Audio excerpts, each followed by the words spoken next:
사도행전 7장 57절에서 8장 8절까지 오늘 선고하실 말씀입니다. 신약 199페이지 사도행전 7장 57절. 저희가 큰 소리를 지르며 귀를 막고 일심으로 그에게 달려들어 성 밖에 내치고 돌로 칠세. 증인들이 옷을 벗어 사울이라 하는 청년의 발 앞에 두니라. 저희가 돌로 스데반을 치니 스데반이 부르짖어 가로되 주 예수여 내 영혼을 받으시옵소서 하고 무릎을 꿇고 크게 불러 가로되 주여 이 죄를 저들에게 돌리지 마옵소서. 이 말을 하고 자니라. 사울이 그의 죽임당함을 마땅히 여기더라. 그날에 예루살렘에 있는 교회에 큰 핍박이 나서 사도 외에는 다 유대와 사마리아 모든 땅으로 흩어지니라. 경건한 사람들이 스데반을 장사하고 위하여 크게 울더라. 사울이 교회를 전멸할세 각 집에 들어가 남녀를 끌어다가 옥에 넘기니라. 그 흩어진 사람들이 두루 다니며 복음의 말씀을 전할세 빌립이 사마리아 성에 내려가 그리스도를 백성에게 전파하니 무리가 빌립의 말도 듣고 행하는 표적도 보고 일심으로 그의 말하는 것을 좇더라. 많은 사람에게 붙었던 더러운 귀신들이 크게 소리를 지르며 나가고 또 많은 중풍병자와 안진뱅이가 나으니 그 성에 큰 기쁨이 있더라. 기도하시겠습니다. 하나님 감사합니다. 오늘도 저희는 하나님이 공급하시고자 하는 생명의 떡 앞에 서 있습니다. 저희 마음 문을 여시고 성령께서 도우셔서 이 말씀들이 마지막 시대를 살고 있는 저희들에게 주는 교훈을 바르게 알게 하시고 밝혀지는 말씀대로 저희 눈을 하나님께 향하여 온전히 쫓아가는 성도가 될 수 있도록 인도하여 주옵소서. 예수님의 이름으로 기도 올립니다. 아멘. 지난 주차 말씀에서 저희는 이름 자체가 면류관이라고 되어 있는 스데반이 그 짧은 인생을 마감하고 순교하는 내용 전체를 살폈습니다. 그런데 이제 이러한 성경 말씀을 읽다 보면 짧은 우리 사람의 생각으로 머릿속에 드는 의문이 있습니다. 분명히 믿음과 성령이 충만하고 은혜와 권능이 충만하여 또 지혜와 성령으로 예수님을 증거했던 사람이라 그렇게 기록이 되어 있는데, 그러면 그런 사람이라면 사도들보다도 오래 살아가지고 하나님을 증거하고 복음을 전하는데 오래 사용하셔야 되지 않느냐라는 거예요, 하나님의 입장에서. 근데 그의 인생은 정말 하루 열심히 타다가 꺼져가는 촛불처럼 그렇게 죽었지 않습니까? 그런데 오늘 저희가 살피고자 하는 이 부분은 우리 눈에 영광스럽긴 해도 쓸모없이 죽은 것 같은, 너무 짧게 그의 인생이 끝나버린 것 같은 스데반의 순교가 남기는 아주 긴 그림자가 있습니다. 그의 순교가 아니었으면 일어나지 않았을 복음 전파의 큰 변화를 살피는 시간 되기를 원합니다. 8장 1절을 다시 보시면 사울이 그의 죽임당함을 마땅히 여기더라. 그날에 예루살렘에 있는 교회에 큰 핍박이 나서 사도 외에는 다 유대와 사마리아 모든 땅으로 흩어지니라. 여러분 8장 1절에 하반절을 보시면 그날에라고 시작을 합니다. 이 그날에는 스데반이 죽은 날이에요. 스데반이 죽은 바로 그날에 예루살렘에 있는 교회에 큰 핍박이 났다라고 합니다. 그러면 이게 무슨 얘기냐? 이스라엘 최고의 종교재판에 회부됐던 스데반이 정상적인 신문 절차 그런 거 없었습니다. 선언 절차 그런 것도 없었습니다. 총회에 앉은 모든 자들이 일심으로 귀를 막고 소리를 지르며 돌을 들어 내쳤습니다. 이거는 이성을 가진 사람이 죄를 신문하고 확정하고 선언하는 과정 다 생략된 거예요. 폭도예요, 폭도. 그래서 그 뒤에 누가 있다라고 제가 지난주 설교 말씀에 설명을 드렸습니까? 사탄이 있다 그랬어요. 이걸 끌고 가는 주도 세력은 사단이다. 근데 그런 폭도와 같이 스데반을 돌로 쳐 죽였던 그들이 그날에 그냥 해산한 게 아니라는 겁니다. 그날에 그 폭도들이 어디까지 들이닥쳤습니까? 예루살렘 교회에 있는 성도들에게까지 즉각적인 분노가 퍼졌다라는 거예요. 그러니까 이 소식을 다 듣고 믿는 자의 가정에 들이닥치는 성전 경비대원과 그 일당들의 모습을 보고 사도 외에는 전부 다 예루살렘을 버리고 흩어졌다라는 얘기입니다. 어디로 흩어졌느냐? 유대와 사마리아 모든 땅, 이스라엘 땅 내에 예루살렘을 떠나 나머지 땅으로 전부 흩어졌다라고 기록이 되어 있습니다. 그럼 이들이 우리 사람이 생각하는 걸로 하면은 이제는 체포조의 그 소나기에서 벗어났으니 숨자, 당분간 숨자, 우리 급한 불 먼저 끄자, 이렇게 했어야 옳은데 그렇지 않습니다. 4절에 가보시면 흩어진 자들이 어떤 행보를 옮겨갔는지가 나옵니다. 8장 4절, 그 흩어진 사람들이 두루 다니며 복음의 말씀을 전할세. 그들은 숨은 게 아닙니다. 흩어졌으나 어떤 일을 계속하고 있습니까? 복음의 말씀을 전했다라는 겁니다. 그래서 이 복음의 말씀이 전파되는 이 흐름이 이어지는 8장 5절에 보면 집사들이 했던 일이 나옵니다. 여기 왜 집사가 등장하느냐? 사도는 빠지고 사도는 예루살렘에 남았다니까요. 예루살렘 교회를 지켜야 될 거 아닙니까? 아무리 위협이 커도.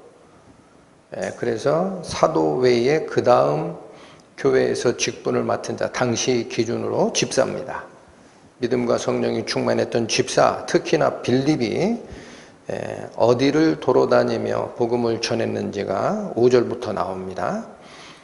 5절, 빌립이 사마리아 성에 내려가서 그리스도를 백성에게 전파하니. 자, 빌립이 했던 일은 사마리아 땅에 복음을 전함을 시작했다라는 겁니다. 그러면 이거는 사도들이 핍박이 없었을 때라도 이거는 잘 하기를 꺼려 했을 행동입니다. 왜 그럴까요? 우리는 복음서에서 예루살렘에 이제 고난받으러 예루살렘으로 올라가는 예수님의 행보가 기록되어 있는 부분이 있어요. 여기 지도를 보시면 이게 요단강이면 예루살렘은 여기쯤 있습니다. 밑에 사해 여기. 근데 예수님이 나셨던 나사렛 동네는 요 갈릴리 호수 근처 여기에 가깝거든요. 그러니까 여기서 예루살렘으로 가려고 하면은 중간 지역을 통과해야 될 거 아닙니까? 여기가 어디냐? 사마리아예요. 그래서 거기를 통과하려고 하다가 하룻밤 묵어 갑시다. 어느 마을에 들어가서 그렇게 얘기했더니 사마리아 사람들이 뭐냐? 발도 못 붙이게 했습니다. 이유는 왜 그래요? 사마리아 사람은 이스라엘의 역사로 보면 북이스라엘 지역이라 이미 아시리아에 의해서 나라가 예수님 오시기 전 722년에 이미 망했어요. 망하고 나서 여기를 정복한 아시리아의 식민정책은 뭐냐면 다른 사람들을 여기다 갖다 같이 살게 하고 혈통을 혼혈시키는 정책을 씁니다. 문화를 없애버리겠다라는 거예요. 그래서 사마리아 지역이 이미 유대인의 고유 혈통이 사라지고 혼혈족이 된 겁니다. 그리고 남유다 지역 유대를 지키던 이 예루살렘을 지키던 남유대는 언제 망해요? 722년에서 조금 더 지나서 586년, 한 150년도 더 지나갔나요?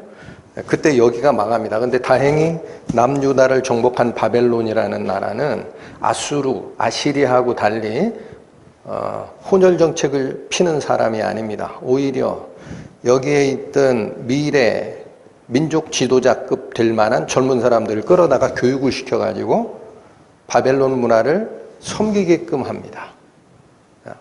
어찌됐든 중요한 것은 이미 멸망했던 북이스라엘의 수도가 그 사마리아 성이었거든요.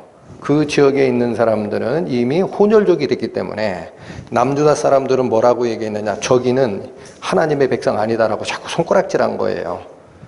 사마리아 사람들은 예루살렘에 제사드리러도 못 오게 하니까 사마리아 성 근처에 그리심산에 자체적인 성전 지어놓고 모세 오경이 아니라 사마리아 오경이라는 것을 스스로 만들어서 하나님을 따로 섬겼던 자입니다. 그러니까 유대 출신 예수님이 활동하던 이 제자들, 사도들의 입장에선 사마리아는 우리 유대 민족 아니다 이 생각이 있는 거예요.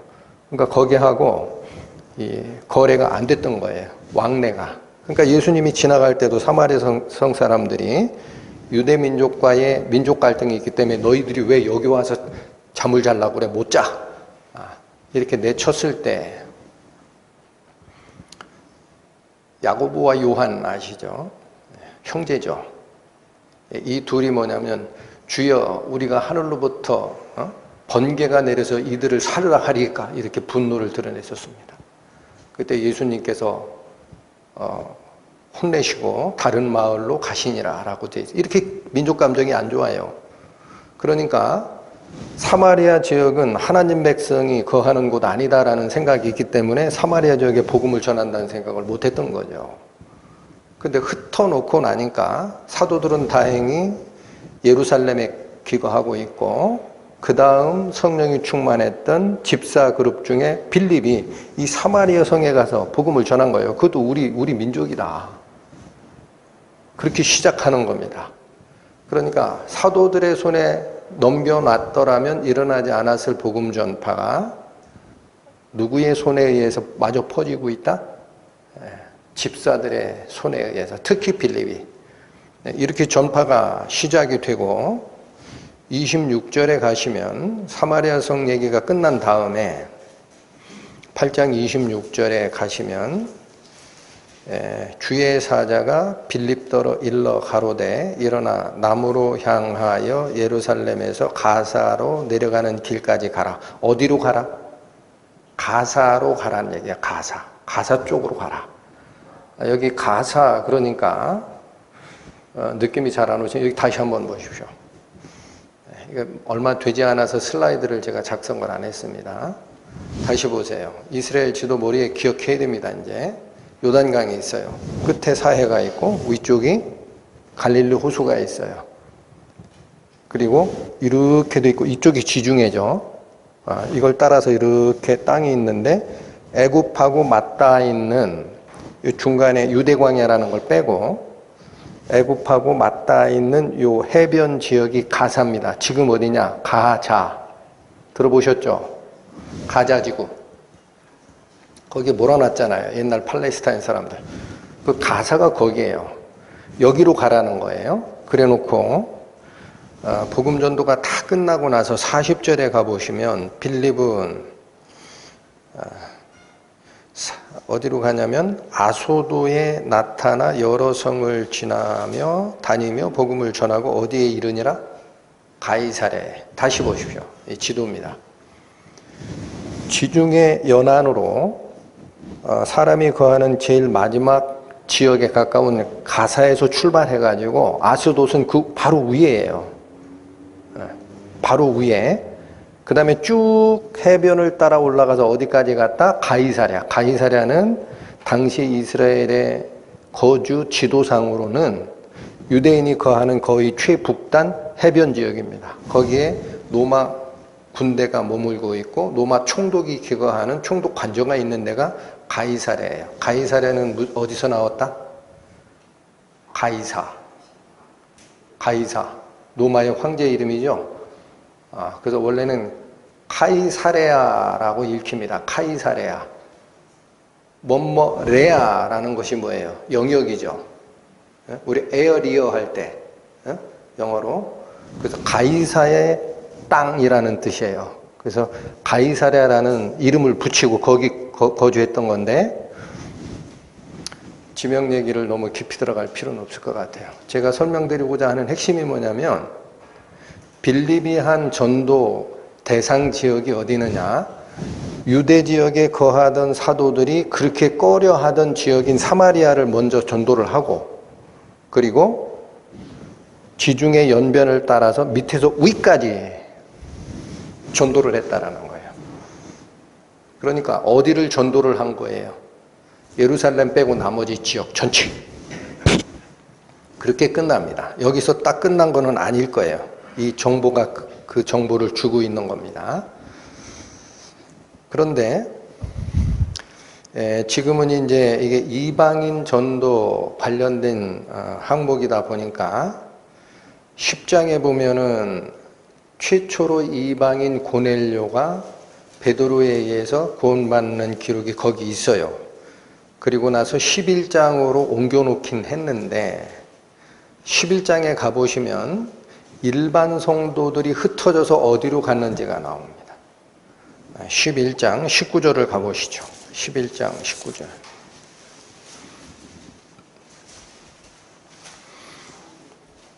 때에 스데반의 일로 일어난 환난을 인하여, 여러분 맞죠?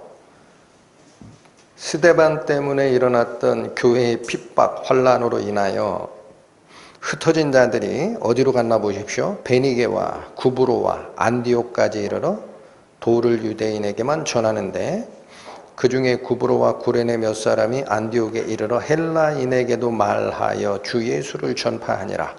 무슨 뜻이냐면 집사급이 아닌 다른 사람들이 스데반의 일로 발생된 환난 때문에 흩어져서 어디로 갔다라고 되느냐? 베니게, 구브로, 안디옥까지 갔다라는 거예요. 그럼 여긴 또 어딜 얘기하느냐? 여기 잠깐 또 보십시오. 요단강 사해 위쪽에 갈릴리 호수, 이게 이스라엘의 영역이죠. 요 위쪽이 있습니다. 구약으로 얘기하면 두로와 시돈이라는, 그게 예수님 당시 로마 제국 바로 그 시대에는 페니키아라고 불렸던 지역이에요. 페니키아 들어보셨습니까? 그게 성경에서 베니게라고 번역된 지역입니다. 베니게, 페니키아, 로마와 해상 무역 패권을 다퉜던, 그 나중에 여러분 한니발 장군의 그 전기가 읽혀졌을 거예요. 그게 누구냐? 페니키아 제국이 헬라의 누구죠? 알렉산더 대왕에 의해서 정복이 되고 이들이 해상무역을 집권했던 로마보다도 먼저 존재했던 제국입니다. 페니키아가. 그래서 그들이 알렉산더 대왕에 의해서 두로시돈이 점령이 되니까 자기가 세웠던 식민지가 어디 있느냐? 요 아프리카 여기에요. 여기. 여길로 한니발이 피난 가서 살던 사람인데 그게 베니게 사람이에요. 좀 어렵죠? 그러니까 로마 시대에는 페니키아라는 제국이 로마보다 먼저 무역으로 왕성해졌던 때입니다. 그래서 이 이스라엘 요 지중해 위쪽 지역 전체가 페니키아 제국이에요. 예수님 당시가 로마 제국 당시 아닙니까? 그러니까 베니게라고 불렀다라는 거예요. 거기로 올라가서 전도를 했고 어디까지 갔다? 구브로, 여기가 어디입니까? 키프로스 섬, 지금 터키 바로 밑에 있는, 여러분 섬이라 면적이 얼마 안 되는 것 같은데 그렇지 않습니다. 이스라엘의 사막지대를 빼면 이스라엘 영토나 거의 맞먹는 면적을 가진 게 그 구브로 섬이에요. 그래서 바나바가 구브로섬 출신이라고 나오잖아요. 거기 가서도 전도를 하고 어디까지 갔다? 안디옥까지 갔다. 안디옥은 터키, 지금으로 얘기하면 터키 바로 옆쪽 되는 거기입니다. 그게 사도 바울이 복음을 전하는 최초 이방인 지역에 설립된 최초의 크리스찬 모임 수리아 안디옥. 근데 이 안디옥까지 갔다라는 얘기를 강조하는 이유는 로마 시대에 로마 제국 내에 도시들이 큰 게 많은데 제일 큰 도시가 어디냐? 당연히 로마입니다. 그 다음 큰 도시가 어디냐 하면은 이집트에 있는 알렉산드리아예요. 그 다음에 큰 도시가 어디냐 하면 그게 안디옥입니다. 3대 도시예요. 로마가 이 지역을 왜 이렇게 중시했느냐? 동서양을 잇는 접점에 있고 요충지기 때문에 안디옥이라는 도시가 로마 제국의 3대 도시에 해당될 정도로 큰 도시입니다. 거기까지 가서 복음을 전했다. 처음에는 유대인에게, 그 다음에게는 헬라인에게까지도 전하는 일이 있었다라는 얘기를 정보를 주고 있는 겁니다. 그러니까 우리가 일단 알게 되는 것은 스데반의 순교 사건 때문에 예루살렘 교회에 핍박이 와서 사도 외에 전부 흩어지는 일이 있었는데 집사들은 이스라엘 본토 중에 예루살렘 이외의 지역을 전도를 했고 그것도 아닌 일반 성도들은 더 멀리까지 가서 이방인 선교의 문을 열었다는 거예요. 그럼 이게 무슨 말씀이 성취가 된 겁니까? 사도행전 1장 8절 보시죠. 사도행전 1장 8절 예수님께서 명령하셨던 게 있죠. 오직 성령이 너희에게 임하시면 너희가 권능을 받고 예루살렘과 온 유대와 사마리아와 땅끝까지 이르러 내 증인이 되리라. 복음은 어디까지 퍼져야 됩니까? 예루살렘에만 있으면 안 되죠. 어디를 먼저 가야 돼요? 유대와 사마리아. 예수님이 직접 하신 말씀이에요. 너희들 나중에 보면 사마리아는 안 가려고 할지도 몰라. 이방인이라고. 근데 가야 돼. 예루살렘엔 있지 말고 유대 땅 전하고, 그리고 사마리아도 꼭 가고, 그리고 너희가 납비들이 얘기하던 말을 빌으면 지옥의 불쏘시개 깜밖에 안 된다라는 이방 사람들이잖아. 이방 사람들. 그들이 사는 땅 끝까지도 그리스도의 복음은 전파되어야 하느니라. 명령이 있지 않습니까? 바로 요 1장 8절의 선교 명령이 어떤 사건을 기화로 해서 그냥 폭발적으로 일어났다? 스데반의 순교 사건이다. 그러니까 여러분, 하나님을 제대로 믿는데, 이게 중요합니다. 하나님을 제대로 믿는데 핍박이 온다 그러면 기뻐하십시오. 하나님이 그들에 대한 섭리가 작동하는 시기입니다. 하나님은 이렇게 사탄의 그 분노를 역이용하셔서 당신의 뜻을 펼칩니다. 스데반이 괜히 죽은 게 아니죠. 자, 이게 첫 번째 스데반이 짧은 인생을 살다가 갔지만 그의 순교의 빛이 복음 확산에 단초가 됐다라는 굉장히 중요한 정보를 우리에게 주는 겁니다. 그리고 제가 간단하게만 지금 요약하고 넘어갔는데 우리 8장 다시 한번 보십시오. 8장을 보시면 5절에 사마리아 성에 내려가 그리스도를 백성에게 전파하니 요 관련된 얘기는 마술사 시몬 얘기를 지난주에 잠깐 설명을 드렸습니다. 그리고 그 밑에 거는 여러분들이 그냥 읽어보시고 필요하면 교재 시간에 다시 참고하는 걸로 하시고, 빌립이 한 전도의 중요한 또 하나의 기점이 나오는 게 26절인데, 여러분 26절의 이 전도는 사마리아 성에 전도하는 것과는 지시점이 다릅니다. 5절 가보시면 빌립이 사마리아 성에 내려가 그리스도를 백성에게 전파하니 라고만 되어 있습니다. 그러니까 여기에는 천사가 현몽했다든지 이 직권적인 명령이 없어요. 빌립이 자발적으로 간 겁니다.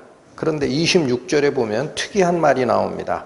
주의 사자가 빌립더러 일러 가로되 일어나 남으로 향하여 예루살렘에서 가사로 내려가는 길까지 가라. 누구 지시입니까? 천사의 지시를 받습니다. 그리고 어떤 한 전도를 쭉 하고 끝났을 때 39절에 둘이 물에서 올라갈새 주의 영이 빌립을 이끌어 간지라 내시는 혼연히 길을 가므로 그를 다시 보지 못하니라. 이디오피아 여왕의 굳고 맡은 내시에게 전도하는 구절이 굉장히 길게 되어 있어요. 거의 10절 이상, 19절 이상 설명이 되어 있고 그 전도가 끝나자마자 빌립의 발로 옮기는 게 아닙니다. 주의 영, 하나님의 영이 빌립을 데려가 버려요. 딴 곳으로. 그러니까 이디오피아 여왕의 굳고 맡은 내시에게 전하는 이 사건은 앞뒤에 포진이 되어 있는 게 뭐냐? 인간의 뜻이 아니었다라는 겁니다. 이해하시죠? 우리가 길을 갈 때 도로 표시판이 있어요. 여기서부터는 어느 지역입니다. 끝나면 그 지역 끝났습니다. 이게 있으면 이 지역이 특이한 지역이구나 이렇게 알듯이 성경에 어떤 사건이 기록된 앞뒤에 빌립이 자발적으로 간 게 아니고 천사의 지시에 의해서 끝나고 나서 주님의 영에 의해서 옮긴 바 됐다라는 이것은 과로예요, 과로. 그 특별한 뜻이 있다라는 거예요. 그런데 내용은 간단하죠. 조금 읽어보겠습니다. 27절부터 일어나 가서 보니 에디오피아 사람 곧 에디오피아 여왕 간다게의 모든 굳고 맡은 큰 권세 있는 내시가 예배하러 예루살렘에 왔다가 돌아가고 있었다라는 거예요. 여러분 여기 간다게라는 이거는 고유명사가 아닙니다. 보통 명사입니다. 무슨 얘기냐면 성경에서 애굽의 왕을 바로라고 하잖아요. 파라오. 또 로마의 황제를 뭐라고 그래요? 가이사, 케사르 혹은 영어 발음으로 시저라고 하죠. 그렇듯이 에디오피아는 여왕 체계였어요. 그래서 간다게라는 말은 황태우라는 뜻입니다. 그러니까 여왕이 다스리고 있는 에디오피아에서 굳고 맡은 큰 권세 있는 내시라고 되어 있는데 여기 이제 의견이 엇갈립니다만 내시면 그 사람이 어떻게 굳고 맡은 큰 권세를 행사할 수 있느냐라는 거예요. 앞에 굳고 맡은 큰 권세가 있다라는 것은 최소한 내무부 장관 혹은 재무부 장관까지 역임한 자입니다. 근데 여왕 체계에서는 그 밑에 수종드는 자들을 통상 지위를 뭐라고 하느냐? 내시라고 하는 경우가 있어요. 그래서 여러분 이 내시는 우리가 알고 있는 내시로 이해하시면 안 됩니다. 그러니까 어떻게 생각하시면 돼요? 이디오피아 여왕의 통치를 받는 그 나라에 큰 권세 있는 굳고 맡은 자라는 얘기는 내무부 장관 겸 재무부 장관쯤 되는 자입니다. 그러니까 잘못 생각하면 국무총리급도 되는 것 같아요. 근데 그 자가 예배하러 예루살렘에 왔다가 돌아가는 찰나였다라는 겁니다. 그럼 이 내시가 무슨 예배를 하러 왔다라는 거죠? 네? 예수님이 언제 돌아가신다 그랬죠? 6월절에. 기억하시라 그랬어요. 6월절에 돌아가시고 6월절부터 50일을 계수한 때가 오순절이잖아요. 맞죠? 그러면 예수님이 십자가에 돌아가시고 부활하시고 오순절날 예배하러 왔던 전 세계 15개 이상의 나라 사람들에게 베드로가 자기 나라 말로 설교를 하는데 다 각자 15개 이상 자기 나라 말로 얘기를 듣고 기적이 일어나고 하는 이 사건이 그냥 긴박하게 쫙 이어지는 겁니다. 지금 대하 드라마처럼. 그리고 그게 끝나고 나면 이제는 잠깐만요. 그러니까 이스라엘 사람들이 3대 명절을 지키는데 3대 명절 뭐라 그랬어요? 6월절, 오순절, 저쪽에 가을에 가서 지키는 초막절 혹은 수장절. 근데 이거는 유월절로부터 오순절까지 50일밖에 안 되니까 통상은 어떻게 지킨다? 비행기 타고 오는 게 아니라 걸어서 오니까 유월절 지키고 자기 나라에 갔다가 오순절 지키려면 갔다 다시 와야 돼요. 몇백 킬로를. 그러니까 한 번 오면 여기는 같이 지키는 개념이다 그랬어요. 그러니까 바로 이 4시가 이디오피아에서 마차 끌고 왔다가 예배하러 왔다가 유월절과 오순절이 끝나고 이런 모든 사건들을 다 보고 나서 예배를 끝내고 내려가는 길이었다라는 겁니다. 그때 이걸 직권적으로 빌립을 통해 가서 복음 전하라 하고 그 4시가 구원받는 기록이 나오는 겁니다. 그럼 여기 우리가 하나 궁금한 게 뭐냐? 분명히 시작과 끝이 천사의 지시와 주의 영이란 표현을 보면 이거는 하나님의 직권적 역사인데 딱 한 사람을 구원시키려고 그런 거 아니에요. 바빠 죽겠을 그 빌립을 바쁠 것도 없어요. 걸어 다닐 필요 없다. 하나님의 영이 그냥 데려가 버리니까. 필요한 건 내가 해줄게. 지시할 테니까 가. 왜 이 사건이 있었을까? 오늘은 그 부분에 대해서도 기회가 됐으니까 같이 은혜를 나누는 시간 됐으면 싶습니다. 이 사건은 예수님께서 평소에 하셨던 말씀과 관련이 있습니다. 마태복음 12장 가보시죠. 신약 20페이지입니다. 마태복음 12장 42절 심판때에 남방 여왕이 일어나 이 세대의 사람을 정죄하리니 이는 그가 솔로몬의 지혜로운 말을 들으려고 땅끝에서 왔음이오니와 솔로몬보다 더 큰 이가 여기 있느니라. 여러분 예수님 입에서 하신 말씀인데 마지막 때 심판의 때가 되면 누가 이 세대 사람을 잘못했다라고 정죄할 것이다? 남방 여왕이 일어나서 이 일을 하게 된다라는 겁니다. 이 남방 여왕이 누구냐? 이스라엘 예루살렘에서 정남향으로 화살표를 쫙 그리면 어디로 내려가느냐? 아프리카의 이디오피아입니다. 거기가 오늘 얘기하는 여왕 체계로 다스림을 받는 이디오피아 여왕 간다게의 국고 맡은 4시가 오는 그 지역이에요. 그 남방 여왕이 복음을 이해를 한 상태여야 이 말이 맞는 겁니다. 심판 때에 남방 여왕이 일어나 이 세대 사람을 정죄하리니 너희는 왜 복음을 안 들었느냐? 그런 얘기를 하게 된다라는 거예요. 그런데 여기 재미난 표현을 씁니다. 여기 남방 여왕이라고 표현하니까 어디 여왕인지 모르죠. 그러니까 예수님은 이렇게 얘기하세요. 이는 그가 솔로몬의 지혜로운 말을 들으려고 땅끝에서 왔음이오니와 솔로몬보다 더 큰 이가 여기 있느니라. 자, 이 남방 여왕의 사건을 솔로몬의 지혜로운 말을 들으려고 갔던 그 여왕인데 그런 얘기예요. 그런데 그 솔로몬보다 더 큰 그리스도가 여기 있다라는 얘기입니다. 그럼 솔로몬에게 지혜를 구하러 갔던 우리 시바의 여왕 아시죠? 성경에 스바라고도 표현을 합니다. 그 사건 가지고 마지막에 심판대에서 너희들 잘못했다라고 정죄하느냐? 그게 아닙니다. 그게 기점이 돼서 솔로몬보다 더 크니 그리스도를 이 남방 여왕의 시대가 알게 된다라는 예언이에요. 그래서 이디오피아 여왕 간다게의 국구 맡은 4시가 올라와서 내려갈 때 복음을 전하게 하는 겁니다. 솔로몬보다 더 큰 이의 말씀을 전하게 하는 거예요.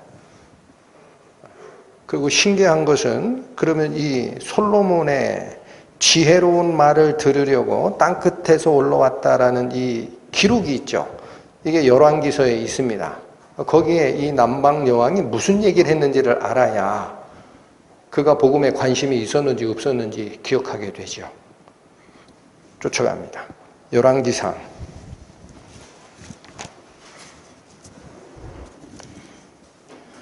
구약 530페이지 열왕기상 10장입니다.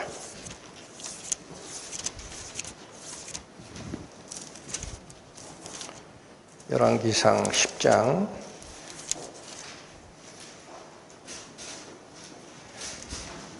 1절에서 10절까지 빠르게 읽겠습니다. 스바 여왕이, 자, 여기선 스바라고 표현하죠. 그 시대마다 부르는 그 발음은 달라요. 스바 여왕이 여호와의 이름으로 말미암은 솔로몬의 명예를 듣고 와서 여러 문제로 저를 시험코자 하여 예루살렘에 이르니 수원이 힘이 많, 이 수원은 수행원이에요. 수행원. 힘이 많고 향품과 힘이 많은 금과 보석을 약대에 실었더라. 저가 솔로몬에게 나와 자기 마음에 있는 것들을 다 말하며 솔로몬이 그 묻는 말을 다 대답하였으니 왕이 은미하여 대답하지 못한 것이 없었더라. 스바 여왕이 솔로몬의 모든 지혜와 그 건축한 궁과 그 상의 식물과 그 신복들의 좌석과 그 신하들의 시립한 것과 그들의 공복과 술관원들과 여호와의 전에 올라가는 층계를 보고 정신이 현황하여 왕께 고하되 내가 내 나라에서 당신의 행위와 당신의 지혜에 대하여 들은 소문은 진실하도다. 내가 그 말을 믿지 아니하였더니 이제 와서 목도한즉 내게 말한 것은 절반도 못 되니 당신의 지혜와 복이 나의 들은 소문에 지나도다. 복되도다 당신의 사람들이여, 복되도다 당신의 이 신복들이여, 항상 당신의 앞에 서서 당신의 지혜를 들음이로다. 당신의 하나님 여호와를 송축할지로다. 여호와께서 당신을 기뻐하사 이스라엘 위에 올리셨고 여호와께서 영영이 이스라엘을 사랑하심으로 당신을 세워 왕을 삼아 공과 의를 행하게 하셨도다 하고, 이에 저가 금 120달란트와 쉼이 많은 향품과 보석을 왕께 드렸으니 스바 여왕이 솔로몬 왕께 드린 것처럼 많은 향품이 다시 오지 아니하였더라. 내용은 한두 번씩은 읽어보신 거죠. 여기 중요한 것은 일반인들이 솔로몬 왕에게 경배하러 온 것이 아닙니다. 그런 패턴으로 온 게 아닙니다.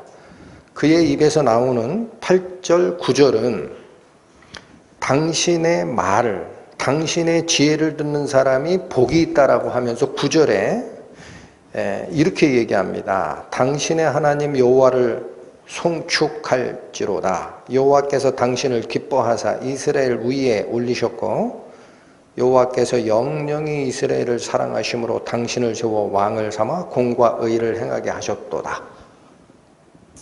자, 솔로몬이 영원히 이 위에 있습니까? 아니죠. 솔로몬이 하나님의 보시기에 영원히 기뻐하는 일만 하다가 죽었습니까? 아니지요. 초와첩을 너무 많이 통해 자기 나이 늙어 정신이 오락가락 하니까 초와첩이 요구하는 대로 그 전부 이방 나라 공주들이거든요. 그들 당신의 원래 공주들이 자기 나라에서 섬겼던 이방 신상 만들자 그러니까 뭐라고? 그래 그렇게 하소 이렇게 다 허락한 거야. 그 솔로몬 왕 끝에 가보면 우상 딴지가 됐잖아요. 근데 그게 어떻게 영원히 하나님이 기뻐하시는 자입니까? 말이 안 맞잖아요. 이것은 시바 여왕의 입을 통해서 앞으로 일어날 메시아를 예언하고 있는 겁니다, 여러분. 여기 잠깐 잡으시고 이사야 9장으로 가십시오. 이사야 9장. 여기 잡으시고 가세요. 976페이지입니다.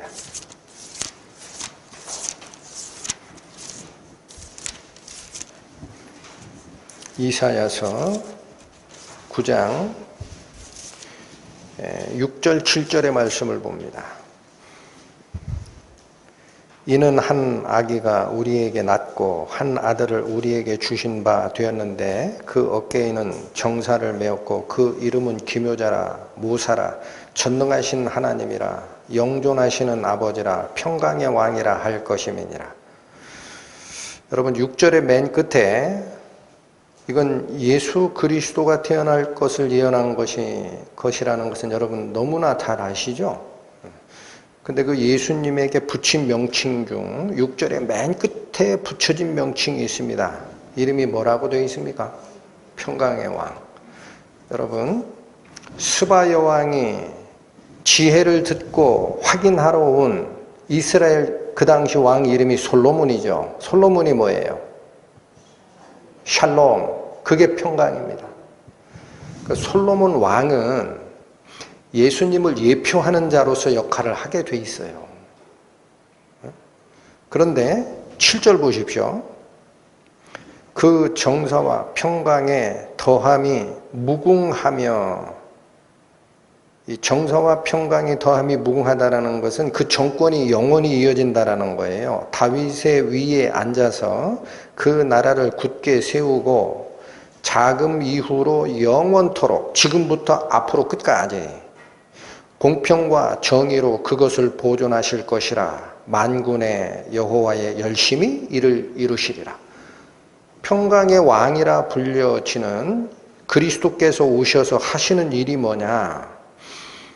영원히 통치자, 다윗의 위라는 게 왕권을 얘기하는 거예요. 영원히 통치자의 자리에 앉아서 나라를 굳게 세우고 지금부터 영원토록 공평과 정의로 그것을 보존하실 것이라 그렇게 되어 있죠.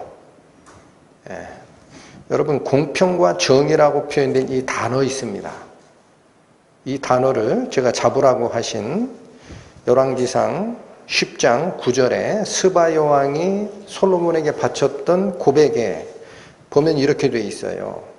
당신의 하나님 여호와를 송축할지로다. 여호와께서 당신을 기뻐하사 이스라엘 위에 올리셨고, 이게 다윗의 위에 올린 거예요.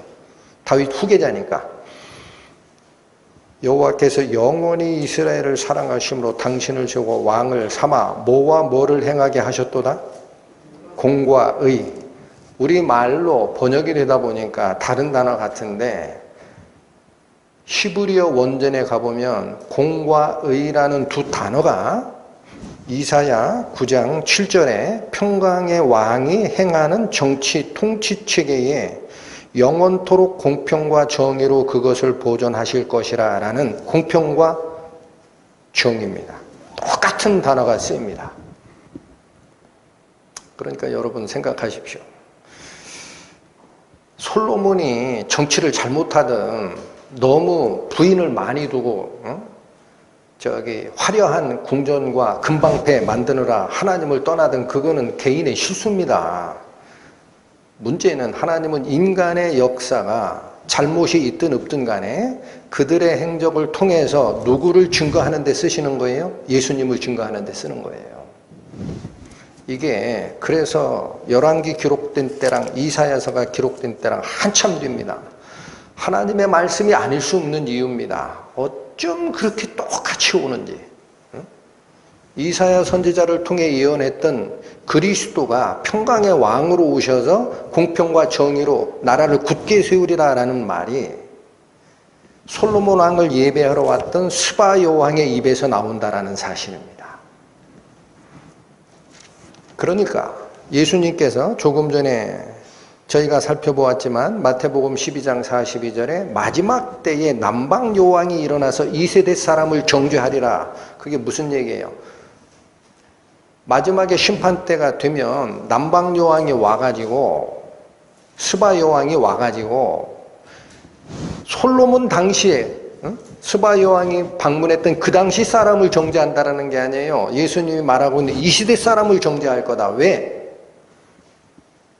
왜 정죄해요?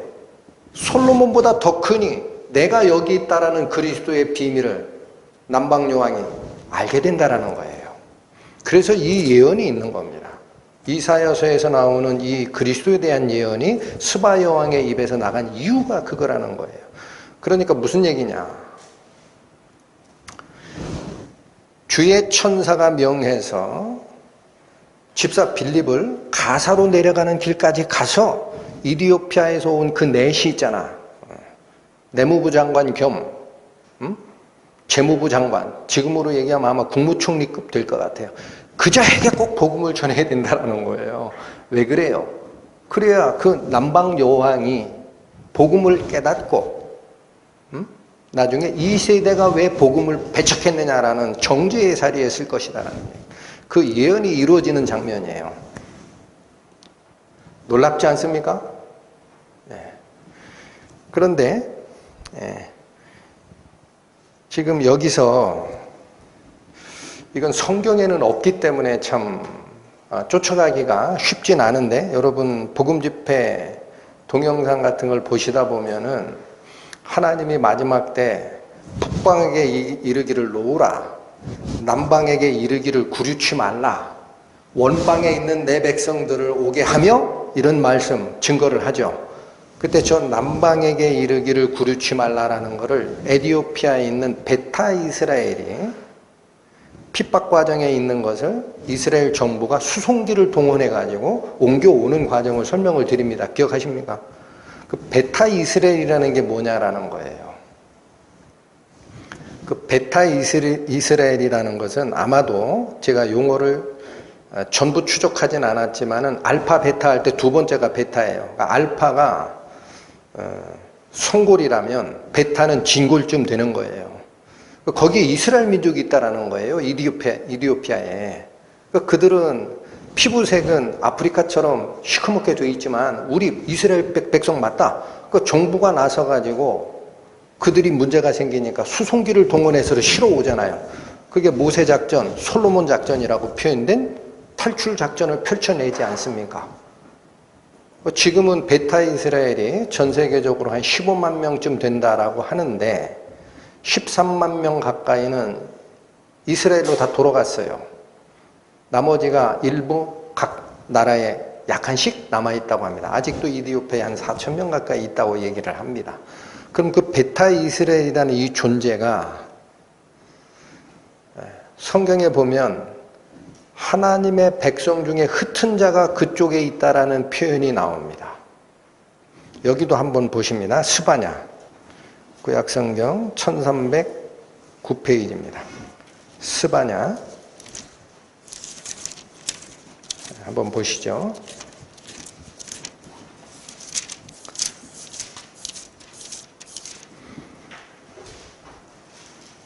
스바냐 3장 10절에 보시면 내게 구하는 백성들 곧 내가 흩은 자의 딸이 구스 하수 건너편에서부터 예물을 가지고 와서 내게 드릴지라. 여러분 여기서 구스라고 표현된 이 단어 있죠. 이건 구약에서 쓰이던 단어인데 이 단어가 이디오피아입니다.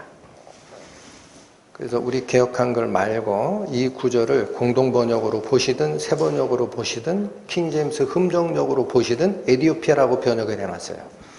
그러니까 이 말을 그렇게 받으면 뭐냐, 내게 구하는 백성들, 즉 하나님을 쫓아가고자 했던 백성 곧 누구냐? 내가 흩은 자들의 딸이라고 합니다. 여러분 여기서 이런 표현이 나올 때는요, 이방인을 얘기하는 게 아니에요. 원래 이스라엘 백성이었는데 디아스포라된 그들 중에 구스, 이디오피아 강 건너편에서부터 예물을 가지고 내게 돌아올 자가 있으리라라는 얘기를 하는 겁니다. 이해하시겠습니까? 통상 여러분 구약을 읽으시다가 다 그런 건 아닙니다. 누구누구의 아들, 나의 백성 이런 얘기를 할 때는 원래 이스라엘에 하나님의 은혜를 받고 제대로 살고 있는 상태면 아들이라고 표현을 해요. 근데 딸이라고 표현할 때는요, 저는 문화적으로 우리가 이해하기 참 쉬운 용어라고 보는데 딸은 어떻게 돼요? 출가하면 남의 땅에 가죠. 다시 돌아오면 뭐예요? 갔다가 돌아온 자를 표현할 때 딸이라는 표현을 많이 씁니다. 여기 스바냐서 3장을 보면은 전 세계로 흩어졌다가 돌아오는 자들을 이걸 남은 자라고 하거든요. 이스라엘의 남은 자를 다 딸이라고 표현합니다. 여러분 13절 가보세요. 이스라엘의 남은 자는 이렇게 얘기하죠.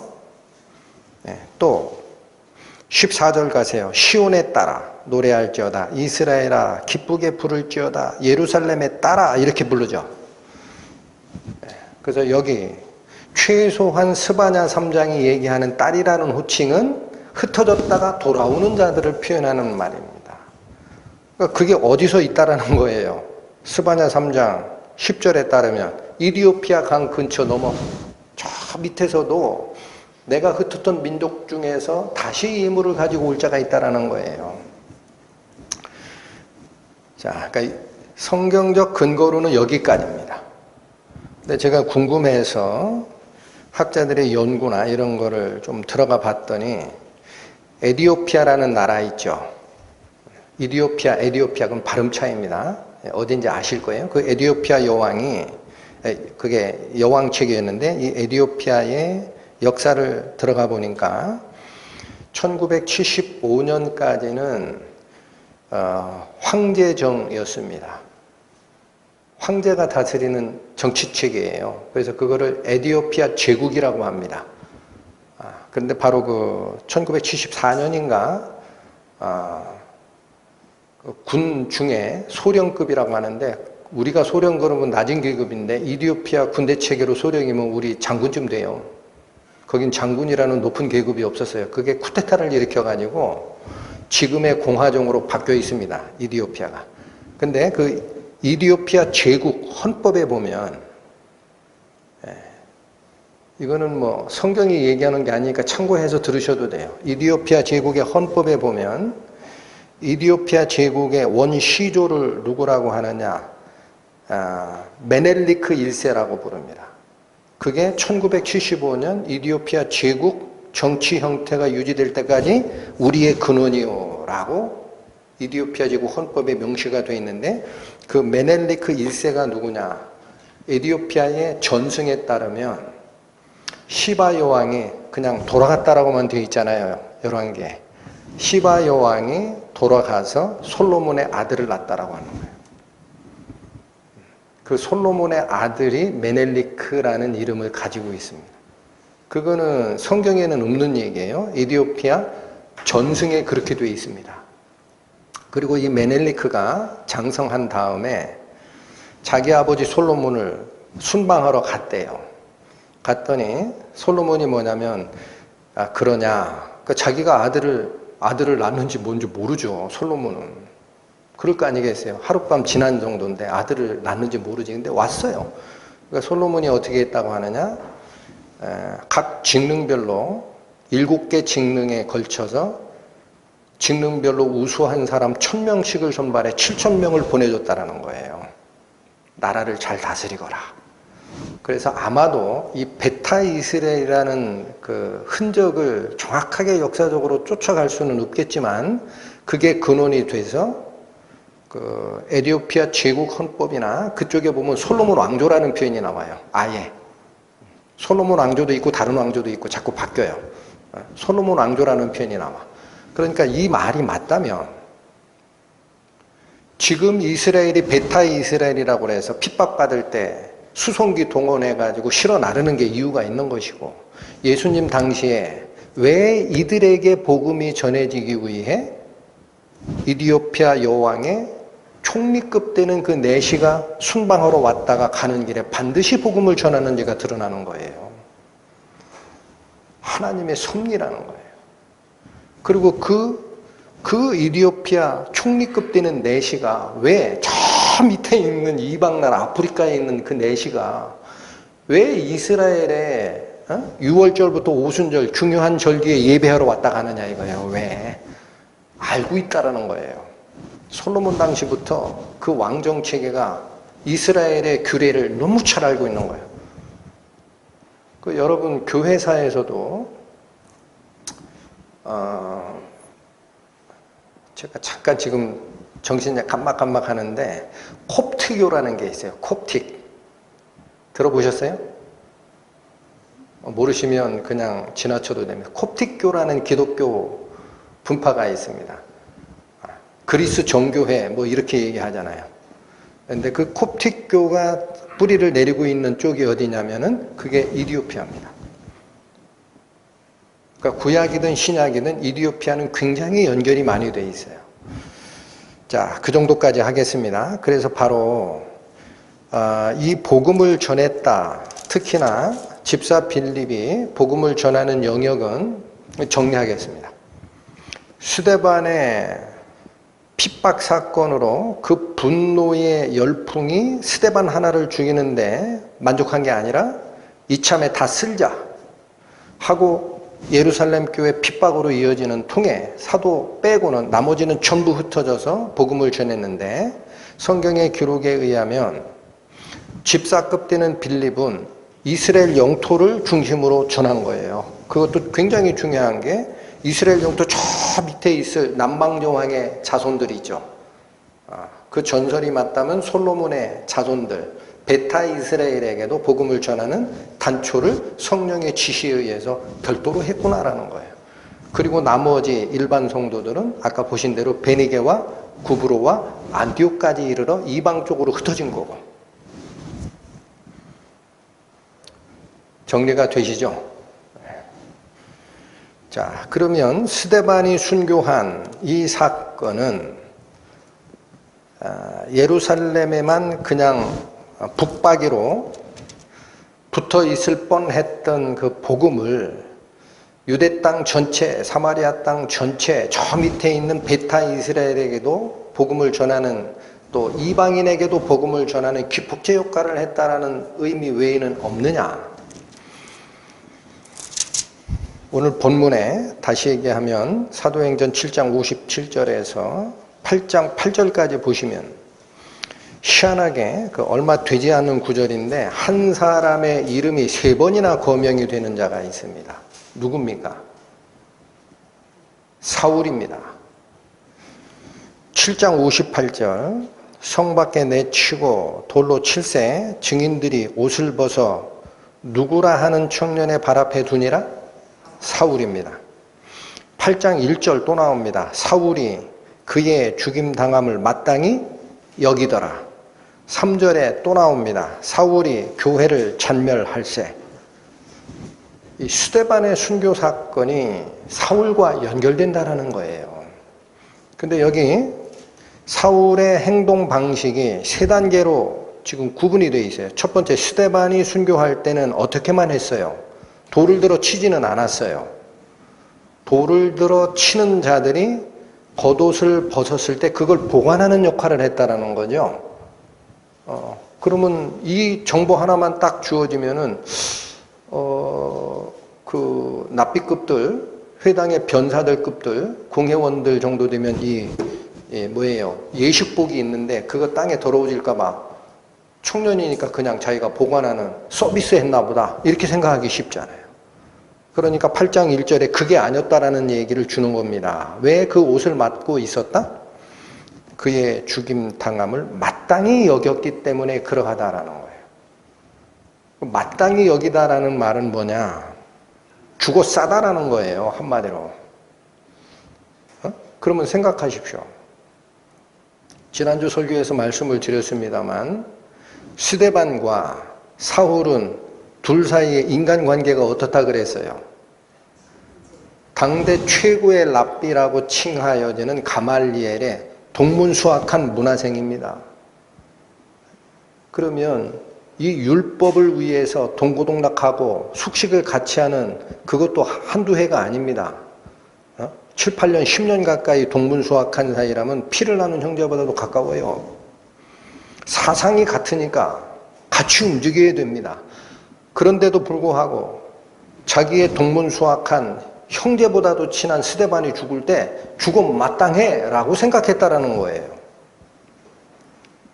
이게 한 단계 더 발전됩니다. 8장 3절에는 이제 사울이 교회를 어떻게 해요?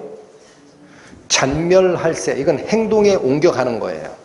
잔멸이라는 뜻은 끝까지 멸하다라는 뜻이에요.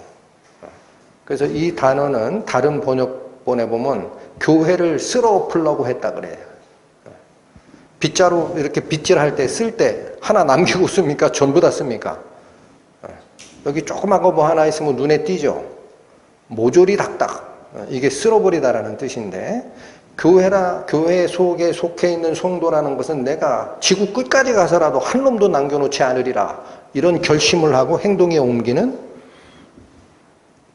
사울의 변화되는 행동이 짧은 과정의 세 구절을 통해 전체가 드러났다라는 사실입니다. 그럼 우리가 하나 확인할 것은 이겁니다. 왜 그렇게 형제보다도 친한 스데반이 돌 맞아 죽을 때 죽어 싸다라고 생각했을까? 여러분 여기 마땅히 여기니라 라는 이 표현을 가만히 생각해 보시면 성도들, 교회, 사도들이 복음을 전할 때 핍박했던 공회, 사내들인을 구성하는 주력이 사두개인이고 제사장파고, 그거 말고 일반 백성 중에 율법에 능통한 랍비 계열이 있는 사람을 바리새인이라고 한다 그랬어요. 이게 연합이 돼서 70명의 위원회를 구성하는데, 사두개인들이 기독교를 핍박하고 사도들을 핍박한 이유는 그들의 행동이 죽어 마땅하다 해서 핍박한 게 아닙니다. 지난주까지 나갔던 설교 한 3편 다시 복습해 보세요. 성경에 기록된 대로 쫓아가야 됩니다. 그들은 예수를 죽일 때도 그랬고, 그의 사도들의 복음 전파를 막고자 했던 것도 그랬고, 죽어 마땅하고 제지해야 마땅하다라고 생각한 게 아니라 시기가 가득해서 그런 거예요. 자기 기득권을 뺏길까 봐. 그건 사두개인이 가는 핍박의 이유입니다. 그런데 여기 사울은 누구예요? 가말리엘 문화생이에요. 랍비예요, 한마디로. 그리고 율법에 정통한 자입니다. 그런데 이 사울이 자기가 같이 배웠던 형제와 같은 스데반이 죽은 것을 마땅히 여겼다라는 것은 자기가 알고 있는 율법 체계에서는 죽어 마땅한 짓을 했다라는 거예요. 그건 시기 때문에 나온 게 아니에요. 가말리엘 문화상에서 같이 동문수학한 사람 시기할 이유 있습니까? 가능하면 막고자 했을 거예요, 사울이. 내 동문수학한 나의 형제 사형이 저런 일을 당한다 그러면 막으러 들지 않겠습니까? 여러분 잠깐 기다리십시오, 이렇게 얘기할 거 아니야. 그런데 왜 마땅히 여겼느냐? 여러분 뭡니까? 이 이유는 율법이 얘기하는 바가 하나가 있습니다. 예수님도 제사장들에 의해서 그 죄명을 걸어서 죽이는 거예요. 한번 쫓아갑니다. 마태복음 26장. 신약성경 48페이지입니다. 마태복음 26장 63절, 65절까지. 예수께서 잠잠하시거늘 대제사장이 가로되 내가 너로 살아계신 하나님께 맹세케 하노니 네가 하나님의 아들 그리스도인지 우리에게 말하라. 예수께서 가라사대 네가 말하였느니라. 그러나 내가 너희에게 이르노니 이후에 인자가 권능의 우편에 앉은 것과 하늘구름을 타고 오는 것을 너희가 보리라 하시니, 이에 대제사장이 자기 옷을 찢으며 가로되 저가 참남한 말을 하였으니 어찌 더 증인을 요구하리요. 보라 너희가 지금 이 참남한 말을 들었도다. 여기 대제사장이 더 이상 증인 안 불러도 된다라는 거예요. 끝났다.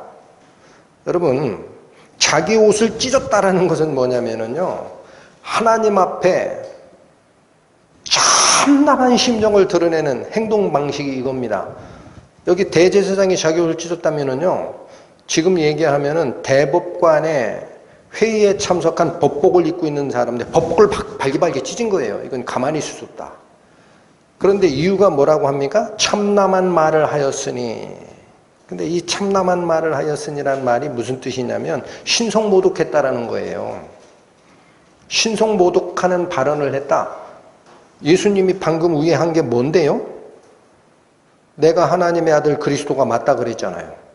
그러니까 앞으로 내가 하나님 우편에 앉은 것을 너희가 볼 때가 있어, 이렇게 얘기한 거예요. 맞죠? 그러면 이게 왜 참남한 일이고 신성모독입니까?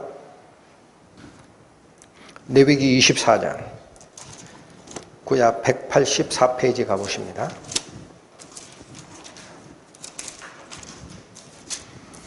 레위기 24장 16절 말씀.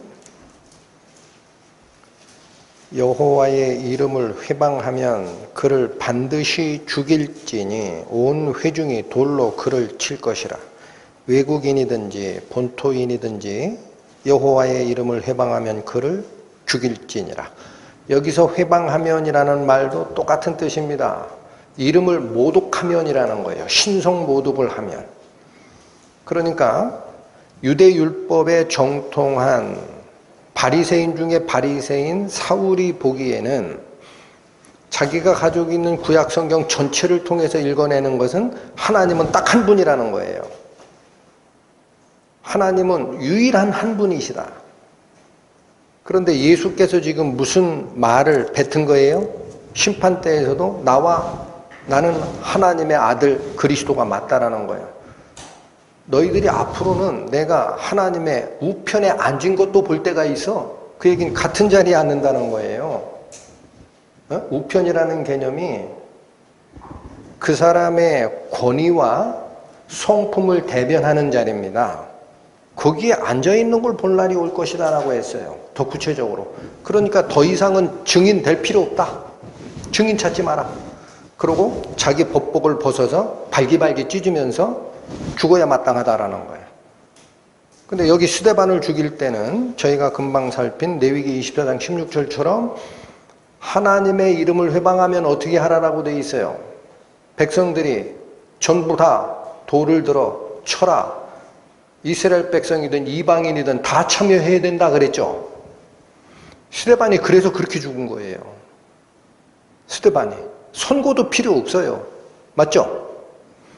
그러면 사울이 스데반의 죽음을 마땅히 여기니라라는 이 말 속에는 신성모독하는 그 모습이 사울이 가지고 있는 지식체계와 율법적 기록된 문장에 분명히 저자는 신성모독을 했다라는 거예요. 왜? 똑같이 얘기했으니까. 스데반이 뭐라고 얘기했는데요? 뭐라고 얘기했습니까? 하늘이 열리고 인자가 하나님 우편에 앉은 것을 보노라. 예수님이 대제사장에게 얘기한 그것 때문에 죽은 거예요. 맞죠? 그게 신성모독 발언이라는 거야. 근데 스데반이 그렇게 얘기하는 거를 사울이 공회원 자리에 앉아가지고 다 들었거든. 아이고야, 스데반아, 같은 스승 밑에서 같이 공부한 나의 사형아, 너는 죽어야 된다. 내가 어떻게 할 수 없다. 이해하십니까? 이건 어떻게 할 수 없는 발언을 했다. 그래서 옷을 지키는 자리에 있었던 거예요. 그리고 그 옷을 지키는 행위가 그가 죽음 마땅한 짓을 했다라는 자기 신념에서 나온 결과라는 얘기를 다시 8장 1절에서 분명히 밝히고 있는 겁니다. 그런데 8장 3절에 가면 이 사울이 이제 더 앞으로 나섭니다. 어떻게 앞으로 나서요? 여러분 8장 1절에는 그날에 예루살렘에 있는 교회에 큰 핍박이 났다라고 얘기를 하는데 8장 3절에 가면 사울이 교회를 잔멸하세라고 얘기를 합니다. 그 핍박의 주체가 누구였다라는 겁니까? 다름 아닌 사울입니다. 잔멸이라는 말씀은 아까 설명을 드렸어요. 끝까지 추적해서 다 없애겠다라는 거예요. 그러면 이것은 여러분 다시 한번 정리하고 할 필요가 있어요. 사울이 이제 분노에 휩싸인 행동을 하는 걸까요?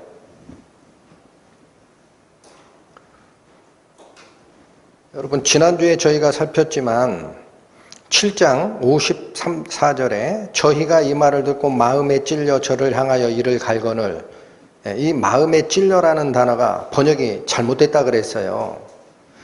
마음이 갈기갈기 찢어지는 분노로 인하여 라는 뜻입니다. 그래서 저에 대하여 이를 갈았다라고 합니다. 근데 그 일이 다 지나고 나서 8장 3절에 사울이 교회를 잔멸할세라는 이 행동이 나오게 되는 것이 그 분노가 연장된 거냐라는 거예요. 아닙니다. 이것은 하나님을 사랑하는 열심에서 나온 겁니다. 여러분 빌립보서 3장 가보십니다. 신약성경 321페이지입니다.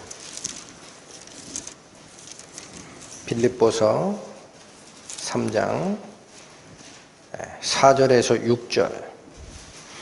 그러나 나도 육체를 신뢰할 만하니 만일 누구든지 다른 이가 육체를 신뢰할 것이 있는 줄로 생각하면 나는 더욱 그러하니 내가 8일 만에 할례를 받고 이스라엘의 족속이요 베냐민의 지파요 히브리인 중에 히브리인이요 율법으로는 바리새인이요 열심으로는 교회를 핍박하고 율법의 의로는 흠이 없는 자로다.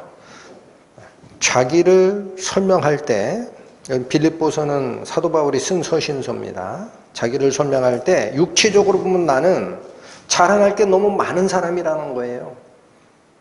나의 이력에 필적할 만한 사람이 있으면 데리고 와봐라 라는 뜻입니다. 근데 어떤 육신적인 이력을 자랑하느냐? 율법으로는 바리새인이요라고 되어 있어요. 5절 끝에. 여기서는 이렇게만 얘기하지만 다른 쪽에 가보면은 가말리엘 문화에서 율법을 철저하게 받은 자다라는 표현이 나옵니다. 그리고 받은 그 교훈을 이 사람은 머릿속에만 담고 행동에 옮기지 않은 게 아닙니다. 6절에 보면 후반절 먼저 볼게요. 율법의 의로는 흠이 없는 자로다 라고 되어 있죠. 이 말은 무슨 뜻이에요? 배운 대로 행동을 했다라는 겁니다. 위선적인 행동 한 적이 없다. 율법의 의로는 흠이 없다라는 표현이 그런 뜻입니다. 구약의 율법은 행하게 되어 있는 거니까. 그러니까 이 얘기입니다. 배우기를 제일 좋은 스승 밑에서 하나도 빠짐없이 배운 자 바리새인 나고 배운 거라면 반드시 실행하는 나였다라는 거예요. 그러니까 이런 가치관과 행동 양식을 가진 사울이 볼 때 신성 모독하는 자면 성경에 뭐라고 되어 있었어요? 아까 신명기에?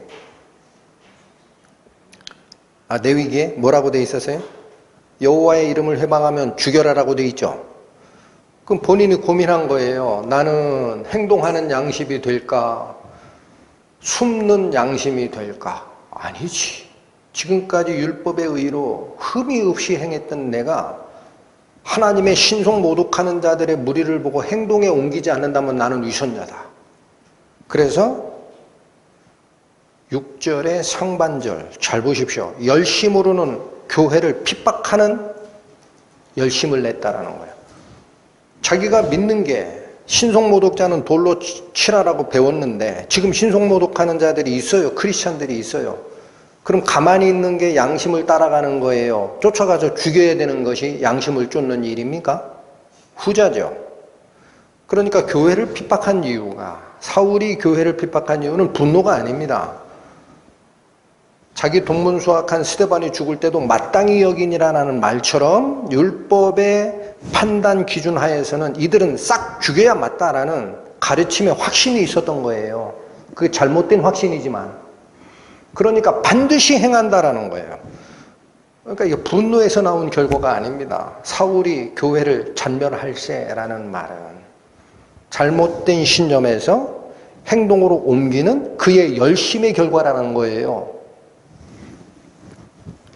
여러분, 잘못된 신념이 열심과 결합이 되면 그래서 더 위험합니다. 오늘 신약 시대를 살고 있는 우리들 돌아봐야 되는 거예요. 교회에 나오고 성경 공부에 참여하고 교회가 하는 이런 행사에 참여한다, 그 열심을 낸다 해도 방향이 삐뚤어진 열심이면 더 위험합니다. 그 얘기를 하는 거예요. 성경이 얘기하는 바가. 자, 열심을 내는데 신념의 방향이 잘못됐다 하면은 왜 더 위험하냐면 예를 들면 어떤 고속 열차가 있어요. 반드시 선로를 통해서 달려야 목적지로 갑니다. 근데 이 열차가 탈선을 했어요. 이게 잘못된 신념이에요. 그런 상태에서 열심을 내서 계속 폭주를 한다면 그 열차가 파괴하는 대상은 제한이 없습니다. 집도 파괴할 것이고 논도 파괴할 것이고 사람도 치고 갈 거예요. 그러나 본인은 몰라요. 잘하고 있다 생각을 하지. 사도 바울이 거기에 빠진 겁니다. 우리는 어떻게 이 사도 바울의 사례를 우리에게 적용해야 되느냐? 내가 하나님을 믿는다라는 큰 그림만 놓고 보시지 말고 내 생각 속에서 사도 바울처럼 잘못 오해하고 믿는 건 없는지 돌아봐야 됩니다. 혹시 그런 부분이 말씀의 경고로 나에게 온다 이거예요. 오게 돼 있어요, 여러분. 반드시 오게 돼 있습니다. 그러면 기존에 알고 있던 나의 잘못된 신념을 과감하게 버릴 줄 알아야 돼요. 어떻게 하면 그게 깨달아집니까? 귀를 여십시오.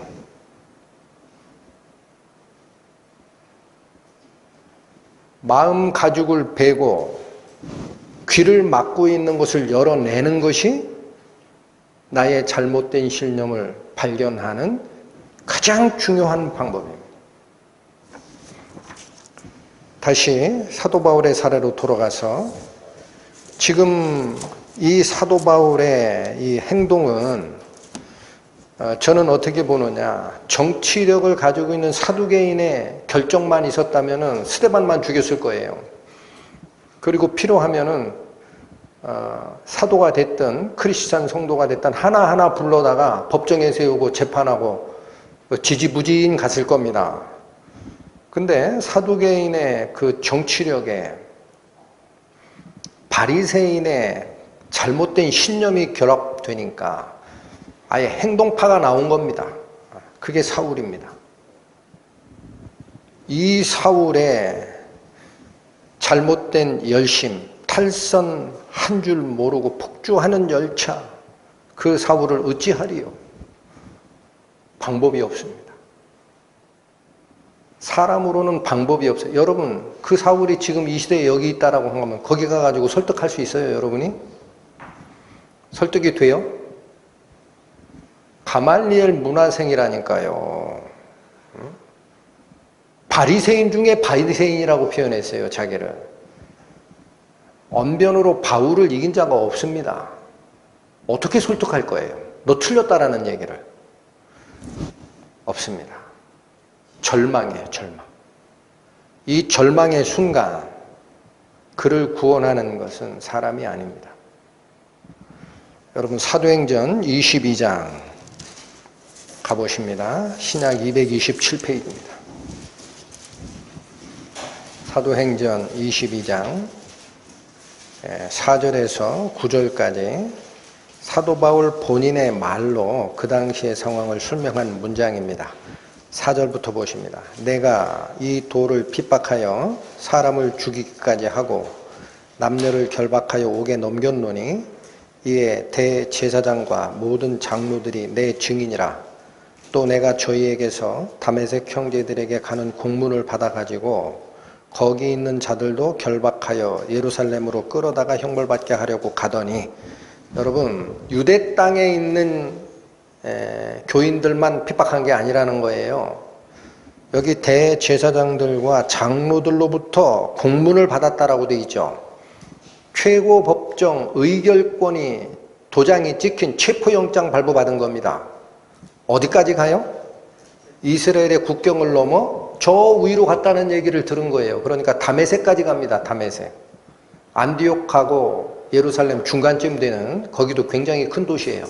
거기 가서 체포하러 가더니 6절 가는데 다메섹에 가까이 왔을 때 오정쯤 되어 후련히 하늘로서 큰 빛이 나를 둘러 비추매 내가 땅에 엎드러져 들으니 소리가 있어 가로되 사울아 사울아 내가 왜 나를 핍박하느냐 하거늘 내가 대답하되 주여 누이시니까 하니. 여러분, 여기 아주 짤막한 대화지만 사울이 회심하게 되는 근원을 이해하기 충분한 정보가 여기 있습니다. 하늘로부터 큰 빛이 임했다라고 되어 있습니다.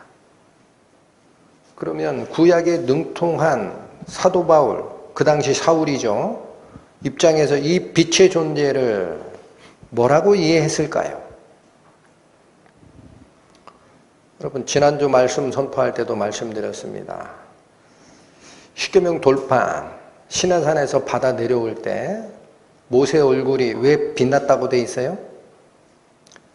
여호와와 대면하여 말하였으므로 빛났다라고 돼 있습니다. 사도 사울은 압니다. 하나님의 빛이 하늘에서 내려온다. 이 사실을 알아요.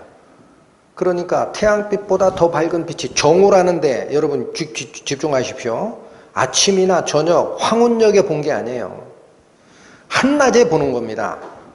한낮에 보는데 큰 빛이라고 얘기하는 것은 태양빛이 아닌 거예요, 여러분. 그거보다 더 밝은 빛이에요. 그게 임했다라는 사실은 이건 하나님이다라는 거예요. 혹은 하나님이 보낸 천사든지. 그러니까 엎드러져 버렸어요. 그런데 그 빛 속에서 말씀이 하나가 들립니다. 사울아, 사울아, 왜 나를 핍박하느냐? 아마도 사도 바울의 입장에서는 굉장히 혼란스러웠을 거예요. 왜 혼란스러웠을까요? 하늘에서 내려온 빛의 존재는 하나님이신데 그 빛 속에서 들리는 얘기는 자기 보고 그 존재를 핍박하고 있다. 왜 그러니? 라고 묻고 있잖아요. 그러니까 사도 바울의 입에서 나간 말은 뭐라고 얘기하십니까? 주여, 뉘시니까. 여러분, 여기 주여라는 표현은 하나님께 쓰이는 표현입니다. 그러니까 분명히 하나님적 신적 존재가 맞아. 그러니까 주여라는 말에는 사도 바울이 머뭇거림이 없어요. 율법 선생으로서 당연히 아는 존재가 나에게 임한 거예요. 그런데 뉘시니까라는 말은 뭐예요? 자기가 알고 있는 신적 존재라면, 이게 하나님이 맞다면 가만히 있어봐라. 내가 하나님을 핍박한 적이 없는데 빛 속에서 들린 음성은 사울아, 사울아, 내가 왜 나를 핍박하느냐라고 했으니 내가 하나님을 핍박한 적이 없는데 내가 얼마나 열심히 살았는데? 그러면 이분은 누구야?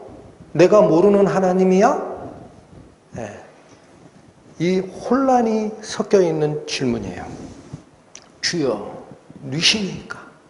제가 알고 있는 하나님이 맞으시다면 저한테 이 말씀을 왜 하시나이까? 이런 뜻입니다. 예수님 답변이 어떻게 나갑니까? 8절 내가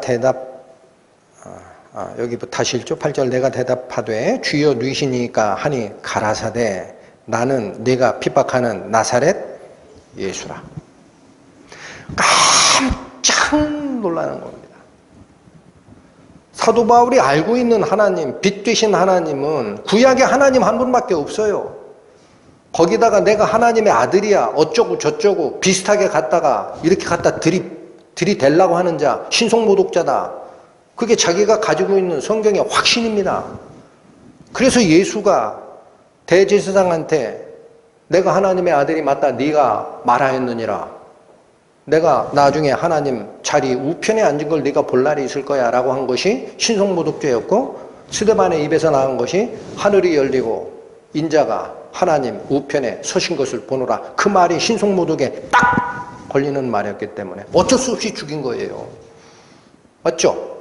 그런데 바로 그 예수님이 빛의 존재라는 거예요. 여러분, 자기가 알고 있는 하늘의 존재, 하나님의 임하는 방식, 근데 그 빛 속에서 얘기하는 음성이 딱 두 개입니다. 사울아, 사울아, 네가 어찌하여 나를 핍박하느냐? 주여, 하나님 맞으신 것 같은데? 내가 하나님을 핍박한 적이 없는데? 그러면 이 말씀을 하시는 당신은 누구십니까? 내가 모르는 하나님이라는 존재도 있습니까? 예수님 말씀이 뭐라고 그래? 그래, 있다. 네가 핍박하는 예수라는 하나님이다. 그가 가지고 있던 모든 선입견이 왕창 무너지는 겁니다. 아니, 예수가 하나님이라니. 신성모독으로 내가 알고 있었던 것은 뭐야? 모든 게 허물어지는 거예요. 사람의 설득이 아닙니다. 하나님이 당신의 존재를 드러내 보이시는 거예요. 이걸 뭐라고 얘기하는 거죠? 계시라고 합니다. 계시. Revelation. veil이라는 영어 단어는 veil에서 온 단어예요. veil이 뭐예요? 가리는 거죠. 여기에 이렇게 수건으로 가려서 이 베일이 가려있다고 하죠. 근데 리빌이라는 것은 가려있는 베일을 remove, 벗겨내다라는 뜻이 리빌레이션이에요. 그 계시는 감추어져 있던 것이 껍데기가 벗겨지면서 드러내 보여지는 것을 계시라고 합니다. 하나님이 당신의 모습, 여기서는 부활하신 예수님으로서의 하나님이 당신의 모습을 사울의 눈에 딱 보여주고 증언하면서 다 깨진 겁니다. 저는 이렇게 봅니다.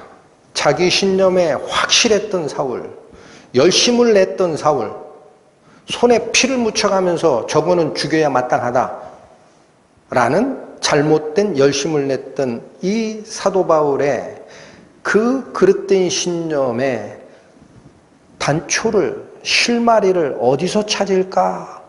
그 누가 제일 잘 알아요? 사람은 모르나 하나님 아시죠?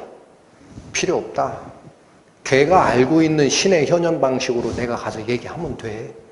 나는 네가 핍박하는 예수야. 알았어?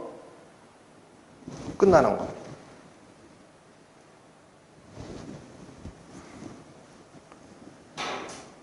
여러분, 바울이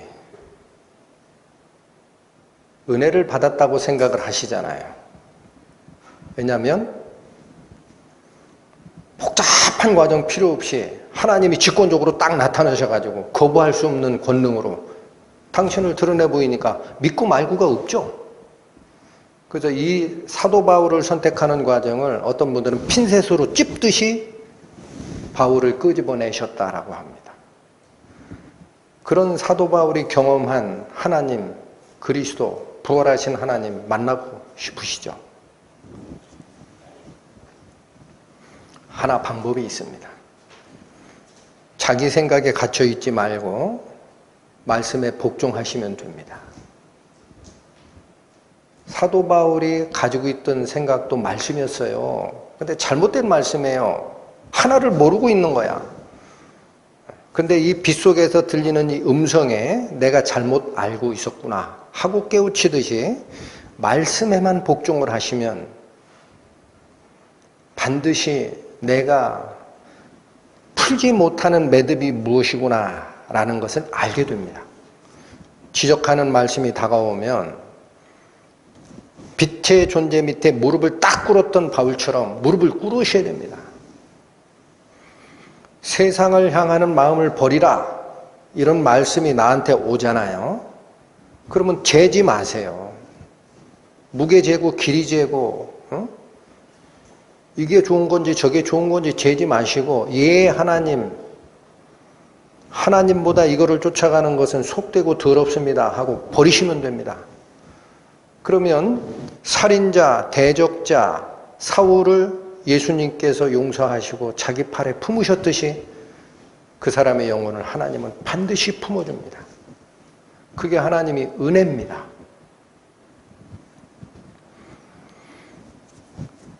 여러분, 하나님의 섭리가 지금 이 스데반의 순교 사건 하나를 통해서 어떻게 퍼져나가는지를 보는 게 오늘 말씀의 핵심입니다.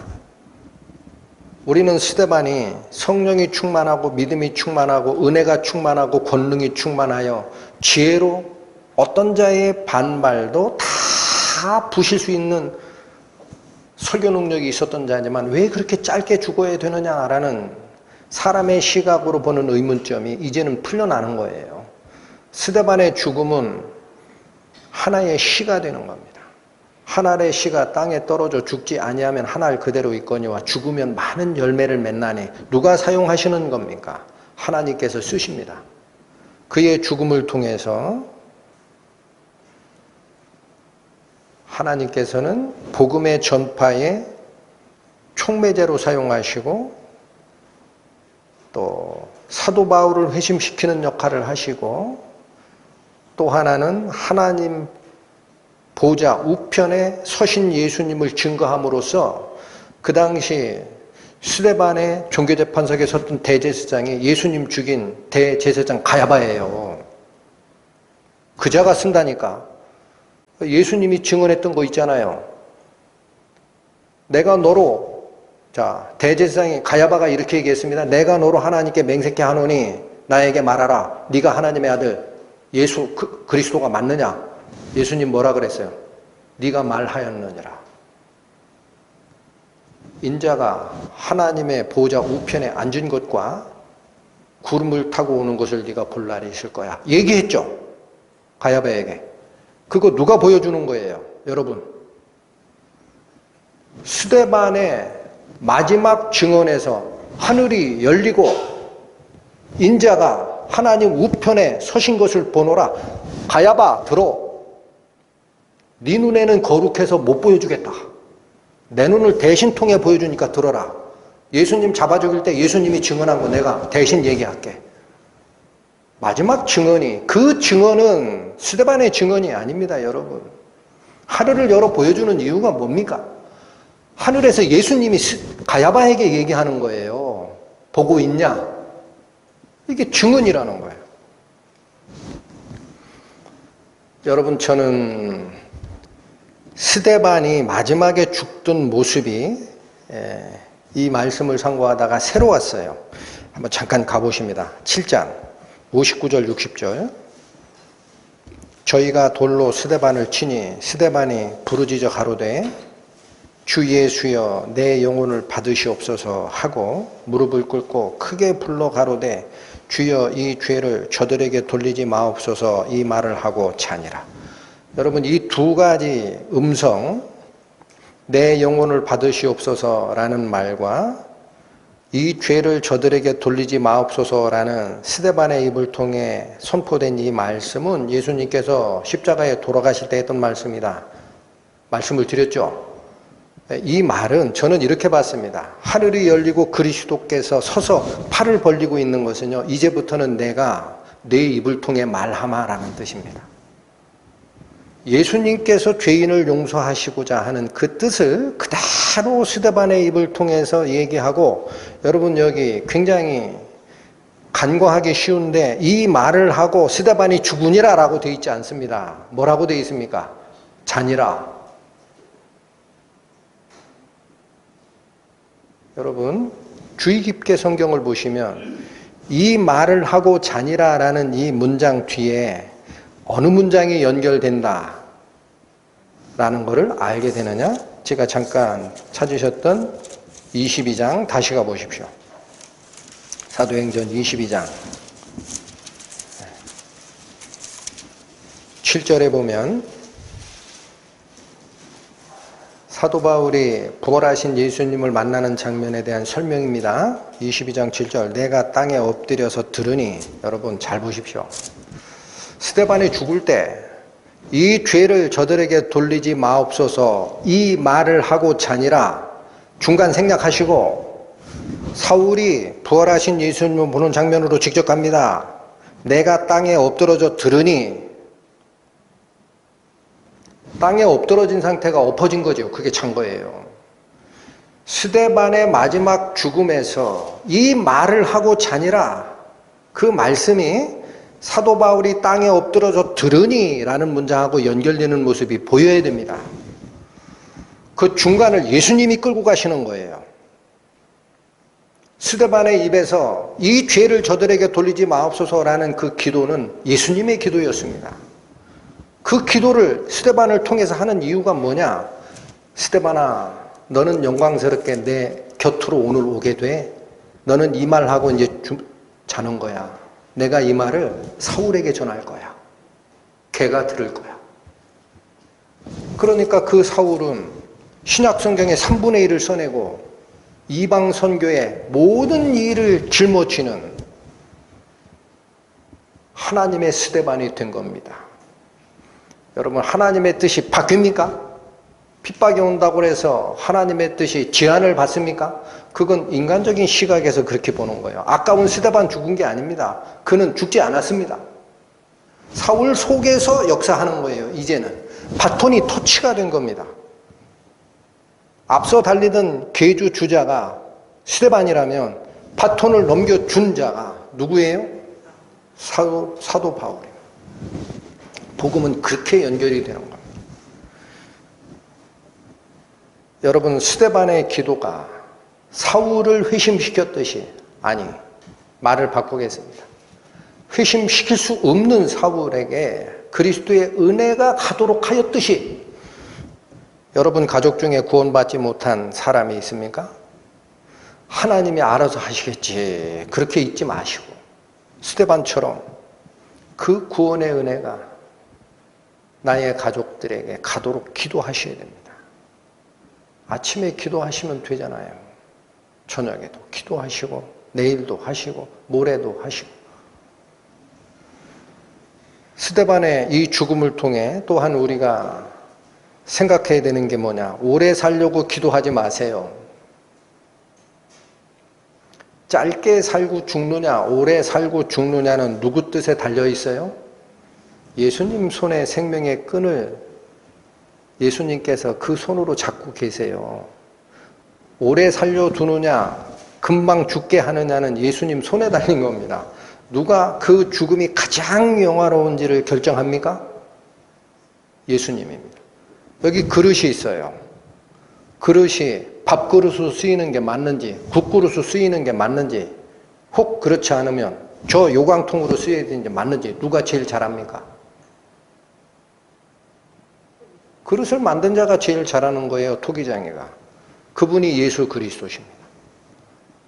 그러니까 우리는 언제 죽든지 간에 내일 죽든지 모레 죽든지 간에 내 인생이 어디서 끝날까에 신경을 쓰지 마시고 내일 내 인생이 끝난다 하더라도 그리스도 예수 앞에 섰을 때 나는 예수께 어떤 말을 할 수 있을까라는 마음의 온매무새를 잠그셔야 됩니다.